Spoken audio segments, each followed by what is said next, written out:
देखिए आप वो क्या गोली मारो ठाकुर जो है वो, या अनुराग, मतलब वो कहते हैं, विपक्ष के लोग कहते हैं, हम नहीं कह रहे, और वो अनुराग ठाकुर ने विश्वविद्यालय हनन की सूचना दी हुई है। अरे मैंने वो जो शुरू में कहा, हनन कर कौन रहा है और मारना कर कौन रहा है। और आज भी हमने देखा कि वो जो बिल प्रस्तुत हुआ, वो जन मृत्यु वाला, कौन प्रस्तुत कर रहा है? वो राज्य मंत्री कह रहे हैं, बाकायदा उसमें है कि गृह मंत्री की ओर से प्रस्तुत करता हूँ। संसद के भीतर ही है, परिसर में ही है, आपको संसद में नहीं। ये इतना इतना वो तो बड़े माहे चढ़ा के बातें करा करते थे विपक्ष से। आज इतना डर क्यों है?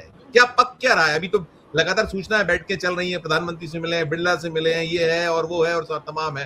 और ये जो संसद के परिसर में जो करना पड़ा विपक्ष को, ये तो शायद मजबूर है विपक्ष, क्या करे आपकी?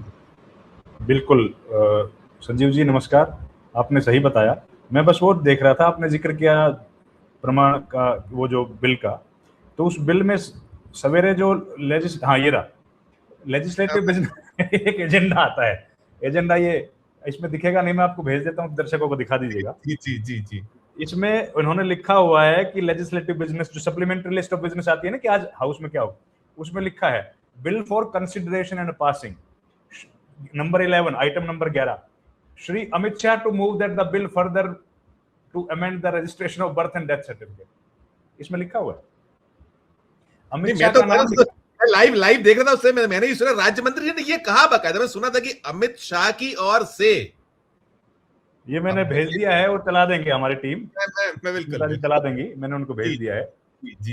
ये सर सदन, ये जो ये है ना अपना लिस्ट ऑफ बिजनेस है, उसमें डिटेल सवेरे से शाम तक आती है कि भैया क्वेश्चंस जो है वो अलग फॉर्मेट में है, वो उसका इसमें लिस्ट नहीं होती है, और 0 आवर में जिनको सवाल उठाने हैं वो, और लेजिस्लेटिव बिजनेस डिटेल में दिया गया है। किसी मिनिस्टर का स्टेटमेंट होता है तो बीच में बताया जाता है। तो इसमें साफ लिखा हुआ है कि अमित शाह आएंगे और वो करेंगे। अब वो क्यों नहीं आए, जबकि बिल्कुल सही बात है, हम लोग वीडियो भी देख रहे हैं उनका कि वो सदन में जो उतर रहे हैं जब सीढ़ियों से, तो कई सारे पत्रकार गोदी मीडिया के जो हैं वो उनके साथ बातचीत तो कर रहे हैं, लेकिन न किसी के हाथ में माइक है, न कोई किसी के हाथ में कैमरा है, न कोई सवाल पूछने की हिम्मत उनसे कर रहा है। तो और वो अपना आराम से चल के गाड़ी की तरफ बढ़ रहे हैं। तो ये तो सामने दिखाई दे रहा है। इसका मतलब सरदार की तरह आ रहे हैं, सरदार, और बाकी सब असरदार, मतलब कोई किसी में असरदार ही नहीं है, किसी में हिम्मत नहीं है सवाल पूछने की। कुछ रोज पहले हमने देखा था, वो सवाल पूछ रहे थे कि जी आपकी धोती बड़ी अच्छी है, लगता है आसाम की धोती है। अब किसी भाई ने सवाल पूछा था। आज के दौर में जब छात्र वहां पिटाई खा रहे हैं, पैलेट गन्स का यूज हो गया इस दिल्ली के दिल में, बिल्कुल नजदीक दिल्ली में संसद भवन के, तो ऐसे में सवाल क्या होना चाहिए और क्या हो रहा है। तो उससे गोदी मीडिया जो है उनकी तो बार बार सोशल मीडिया पर उनकी हैसियत दिखाई जा रही है।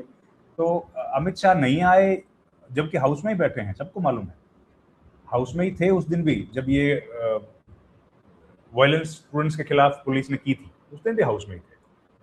प्रधानमंत्री तो जाना चाह रहे थे, लेकिन गाड़ियों का काफिला नहीं जा पाया, ये भी बताया गया। 4 गेट हैं, चारों गेट बंद कर दिए गए। आज तक के इतिहास में कभी नहीं हुआ कि चारों गेट बंद हो गए हो। एक बार हुए थे जब संसद पर आतंकवादी हमला हुआ था, उसके बाद आज हुआ, कभी नहीं हुआ ऐसा। और संसद के भवन के भीतर से हम लोगों ने देखा कि जो वहां पर फोर्सेस लगी हैं, उन्होंने कैसे राइफल तानी थी। अभी 22 जुलाई को राइफल तान के बाहर की तरफ दौड़ रहे थे। ये सारी घटनाएं, दृश्य दिखाए, वो सारे दृश्य वो कैमरे में कैद हैं, वो सब हम लोगों ने देखा है। लेकिन उस सब के बावजूद भी गृह मंत्री जवाब देने की अब हिम्मत नहीं कर पा रहे। ओपोजिशन तो बार बार खुल के हर मंच पर कह रही है कि अमित शाह डर गए हैं। वो तो बाहर भी कह रहे हैं, राहुल गांधी भीतर भी कह रहे हैं सदन के भीतर की भैया हिम्मत ही नहीं हो रही आने की। और उन्होंने तो यहाँ तक कह दिया कि 30 गाड़ियों के काफिले में जा रहे थे and he was shaking. Rahul Gandhi ने शब्द प्रयोग किए, सदन के भीतर किए। और सर वो शब्द जो थे वो तो एक्सपंज भी नहीं हुए, वो तो रिकॉर्ड में ही है। बाकी इडियट वाला तो एक्सपंज हो गया, ये एक्सपंज भी नहीं हो पाया। वो कह रहे हैं 30 गाड़ियों का काफिला, और जितेंद्र सिंह कह रहे हैं 30 गाड़ियों में चलते ही नहीं अमित शाह। वो किसी ने वीडियो बना के भेज दिया 36 गाड़ियों में चलते हैं। अब बताओ मतलब जो वो वीडियो चल रहा है सर, 30 गाड़ियों का काफिला, और वो कह रहे 36 में चलते हैं, 30 में नहीं चलते। तो ये सारी जानकारी अब सोशल मीडिया पे छिपी नहीं है सर, अब एक्सपोजे हो रहा है, हर चीज के एक्सपोजे हो रहा है। एक और सुन लीजिए, सदन की बात कर रहे हैं तो ये तो अपन इस पे आएंगे, भगवा वस्त्र पहन के इन्होंने जो किया। और राकेश जी ने सही बात बताई है कि किसी का ठेका तो है नहीं कि भाई एक ही व्यक्ति, कोई एक ही पार्टी के लोग पहन सकते हैं भगवा वस्त्र, ऐसा तो है नहीं। लेकिन एक और सुन लीजिए, इथेनॉल का बड़ा मुद्दा है देश में, आज की चर्चा हो रही है। इथेनॉल पर इथेनॉल पर एक सवाल 2 मंत्रालयों से पूछा। जी सवाल क्या था कि भाई एक तो ये बता दीजिए गडकरी जी कि इससे गाड़ियों पर कोई असर पड़ता है क्या, एक। दूसरा, माइलेज पर कोई असर पड़ता है क्या, ठीक। एक सवाल लोकसभा में भी पूछा, राज्यसभा में भी, 30 और 29 जुलाई को, अलग अलग दिनों में। जी यही सवाल पूछा गया पेट्रोलियम मिनिस्ट्री से भी। अब उन दोनों के जवाब मिला लीजिए। 30 जुलाई को गडकरी जी कहते हैं कि हाँ, गाड़ी के जो रबर पार्ट्स हैं वो हाँ खराब हो सकते हैं, मान रहे हैं, एक। फिर एक रिपोर्ट का हवाला देकर दूसरी बात कहते हैं कि 2 से 6% माइलेज कम हो सकती है, ठीक है। एक सदन में एक जवाब दिया, दूसरे में फिर सवाल पूछा हरदीपपुरी से, सेम सवाल, उसका जवाब हरदीपपुरी कह रहे हैं हाँ 3 से 5% घट सकती है। वो 2 से 6 बता रहे हैं, ये 3 से 5 बता रहे हैं। और बाहर जो सर्वेक्षण है उसमें बार 5 बार से 30 बाहर कह रहा होता है। था कोई होता ही नहीं, कोई खराबी नहीं। बताओ एक आदमी बताओ, एक शिकायत बताओ। अब बताइए सर, संसद के भीतर भी अगर मिनिस्ट्रीज के बीच में इस तरह का कोऑर्डिनेशन है, और ये सवाल संजीव भाई आपको बड़ी हैरानी होगी, 1 महीने पहले जमा होते हैं, सवाल कल नहीं पूछा गया, सवाल महीने पहले सवाल चले जाते हैं, तब उनका जवाब ये दिया जाता है। और ये तो सर, ये सारे सवाल जो हैं, एक और बता दूं, ये सारे सवाल जो पूछे गए 3 जिनका जिक्र हो रहा है, ये तो अनस्टार्ड क्वेश्चन है, जिनका जवाब लिखित में दिया जाता है। मौखिक तो दिया ही नहीं कुछ। अगर मौखिक सवाल होता तो उसका क्या जवाब मिलता, उसमें तो सप्लीमेंट्री पूछने का भी अधिकार है। यहाँ तो वो भी नहीं है, लिखित सवाल में भी 3 अलग अलग जवाब दे रहे हैं, लोकसभा में अलग, राज्यसभा में अलग, और हरदीपपुरी कुछ अलग दे रहे हैं। तो आम आदमी के साथ जो किया जा रहा है इस सरकार में, वो वाकई हैरानी की बात है। और अब तो स्पष्ट हो गया है कि भाई सरकार जिस तरीके से बैकफुट पे है, सरकार को सूझ नहीं रहा। और देखिए संजीव भाई, मिनिस्टर्स उसके साथ मीटिंग करी, उसके साथ मीटिंग करी, इन बातों का क्या मतलब है? सदन में आप एक कमरे से दूसरे कमरे, दूसरे मंत्री की दीवार पे दीवार लगी है, दिन में 6 बार मीटिंग कर लो, किसी को बताने की जरूरत है क्या? बार बार मीडिया को क्यों बता रहे हो कि उसके साथ मीटिंग हुई, उसके साथ मीटिंग?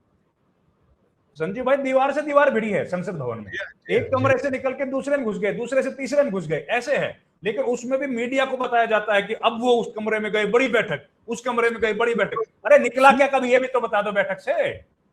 ये कोई नहीं बता रहा है कि निकला क्या उस बैठक से। 1 घंटे की बैठक हुई, 2 घंटे की बैठक हुई, हुआ क्या?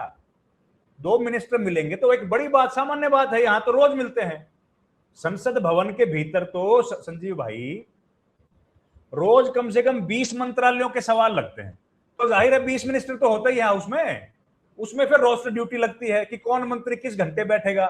एक कैबिनेट मिनिस्ट्री का हाजिर होना जरूरी है हाउस में, तो ये तो बहुत सामान्य है। आते जाते घूमते फिरते आप एक दूसरे से मिलेंगे ही, और अगर वहां कमरे में बैठ गए तो उसमें क्या बड़ी बात? रवीन जी आपने पहले भी बताया है, और हम लोग उसमें हमें भी स्मरण है, बाकी सुनील सर को भी होगा, राकेश सुनील का स्वागत करता हूँ। आप वो क्या है, कौन सा मंगल मिलन, मंगलवार को बैठक तो आप पहले भी होती ही रहती है सामान्य से, लेकिन उसको प्रकटीकरण देश में कि पहली बार अभी ये और सूत्र और निकलता शून्य है, आखिरी में कुछ नहीं निकलता। बैठक हो गई, नहीं पता जो आप करिए, आप खत्म, तो मैं सुनील जी से भी टिप्पणी करिएगा। निकल ही नहीं रहा है, बस माहौल बनाने का। और इसलिए ओपोजिशन ने जिस तरीके से अब सदन का उपयोग करना शुरू किया है, वो वाकई बहुत। आपने जो भेजा था देखिए, मैंने लगा दिया, ये मिल गया, हमारे डेस्क ने लगा दिया, ये है वो जो आप करते हैं, आइटम नंबर 11, ये अमित शाह का नाम लिखा है, नाम लिखा है। और ये कोई ऐसे ही थोड़ी छप जाते हैं सर, ये तो मिनिस्ट्रीज की तरफ से बताया जाता है, तब जाके बुलेटिन में पब्लिश होता है, वो सारा डिटेल है ही, तो ये आ गया। लेकिन देखिए ये ओपोजिशन किस तरीके से यूज कर रहा है हाउस को, ये दिखने में आ रहा है कि सारे मुद्दों को उठा रहा है, और जो भी हाउस के बाहर मुद्दे उठते हैं वो भी हेडलाइंस बनते हैं, भीतर उठते हैं वो भी हेडलाइंस बनते हैं। भीतर आप नहीं उठाने देते हो, हाउस को एडजन कर देते हो, अपनी मर्जी चलाते हैं, वो सबको दिख रहा है। लेकिन आज तो ओम बिरला ने कह दिया कि बाहर भी जो लोग कर रहे थे वो गलत है। अब एक बात बताइए, बाहर की व्यवस्था मैनेज करना ठीक है, लोकसभा अध्यक्ष के दायरे में आता है, उनका प्रशासनिक अधिकार है, लेकिन वो तो प्रशासनिक अधिकार है ना, प्रशासनिक अधिकार तो बहुत सारे हैं, उसमें गरिमा का क्या मतलब है? सदन की गरिमा का क्या मतलब? सदन की गरिमा तो उसी वक्त खत्म हो गई ना जब वो सदन से बाहर चले गए सांसद।